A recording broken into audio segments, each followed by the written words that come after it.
जो मैंने घरे पूजा करुँच दिन क्षीर गईठा पिठा को प्रस्तुत करेंगे गईठा पिठा को प्रस्तुत करेंगे ता सहित आंब बौल टी संग्रह करके आणिकी घर ठाकुर कुल देवी देवता इष्ट देवी देवता ईशाण जो मैंने रखिंट से ईशाण को पूजा करेंगे ता सहित ग्रामर देवी देवता जी मैंने अच्छा पाखक जाकि पूजा करेंगे भोग नवेदन करेंगे गईठा पिठा सहित बौल टी देवे जेहेतु पुरी श्रीमंदिर में महाप्रभु को यही समय बकुल लगी कराए गईठा पिठा सहित तेणु से ही कथार आधार में सर्वत्र यही पर्व पालित हो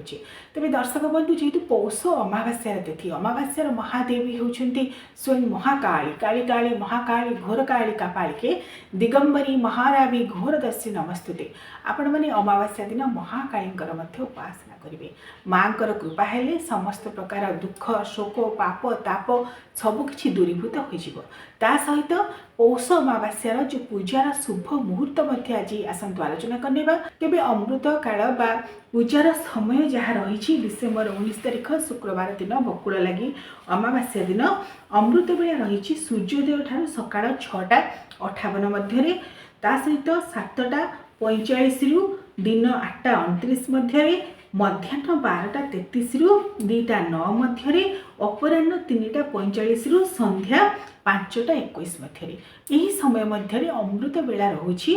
पौष अमावास्या बा बकुल अमावास्या दिन डिसेम्बर 19 तारिख शुक्रवार दिन ता सहित महेन्द्र बेला रहुछि रात्र 10:54 पर 12:32 मध्य रात्र 4:21 रु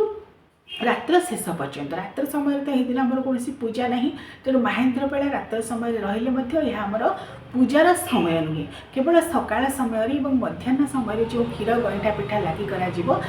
समय ही आपण मैंने पूजा करेंगे तेणु पाखापाखि कहवाक गले सूर्योदय पर सकाळ 8:29 मध्य आपण मैंने घर ठाकुर पूजा सारीदेवे प्रथम सूर्यदेव को अर्घ्य देवे तुलसी चौरा मूले पूजा करेंगे घर ठाकुर पूजा सारीदेवे यही समय मध्य अमृत काल मध्य आपण मैंने आंब गछ मूल को जाई जो बौल धरी जो आंब गचरे तार चारिपाख को भल भाव परिष्कार करदे ओड़ेदेवे गंगा पानी छिंचीदेवे गोमय गोबर पानी रे ताको भल भाव लेपन कर शुद्धपुत करेंगे सुखीगला